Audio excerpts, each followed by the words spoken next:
ব্লকের ৩ নম্বর কলোনির বাসিন্দারা অভিযোগ করেছিলেন মার্চ মাসে যে তাদের এলাকায় একটা সেচ পুকুর রয়েছে, সেই পুকুরটা ভরাট হয়ে যাচ্ছে। পুকুর ভরাটের অভিযোগে প্রশাসনে দ্বারস্থ এলাকার মানুষ। তদন্তে ভূমি দপ্তরের আধিকারিক। পশ্চিম বর্ধমান জেলার কাঁকসা মৌজার ৩ নম্বর কলোনির এলাকায় মানুষ লিখিতভাবে কাঁকসা ব্লকের বিভিন্ন দপ্তরে অভিযোগ জানায় যে তাদের এলাকায় বহু পুরনো একটি সেচ পুকুর ভরাট করে অবৈধ বাড়ি নির্মাণ হচ্ছে।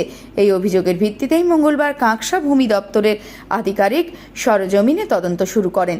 এলাকার মানুষেরা জানান, বর্ষার সময় এলাকার জল এই পুকুরে জমা হয়, যার ফলে এলাকার মানুষ জলমগ্ন থেকে মুক্তি পেয়ে থাকে। কিন্তু এই পুকুর যদি ভরাট হয়ে যায় তাহলে আগামী দিনে বর্ষার সময় সম্পূর্ণ জলমগ্ন হয়ে পড়বে।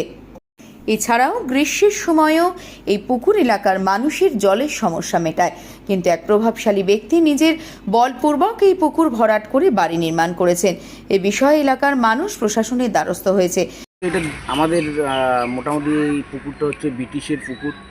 এটা সেচ পুকুর, অ্যাকচুয়ালি সেচ পুকুর।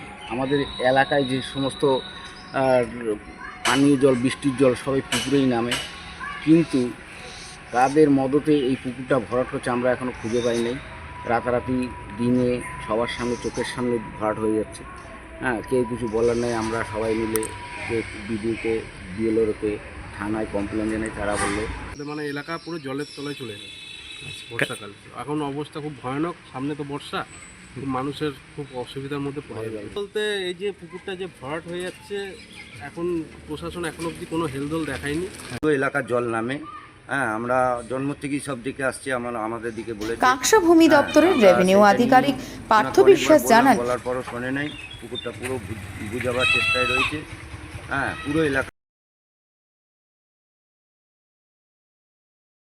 একটা বিডিও সাহেব কাছে এখান থেকে মানে প্রতিবেশীদের এই পুকুরের চারিপাশের মানে এই ৩ নম্বর কলোনিতে ৩ নম্বর কলোনি থেকে একটা অবজেকশন গেছিলো।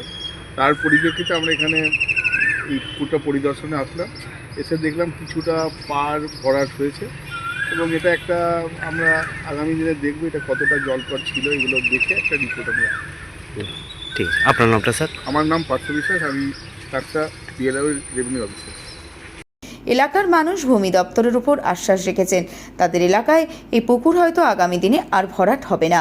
এখন পুকুরের চরিত্র কি একই থাকে না বদলে যায়, সেটাই দেখার বিষয়। কাঁকসা থেকে নিজস্ব প্রতিবেদন, সারা বাংলা দর্পণ।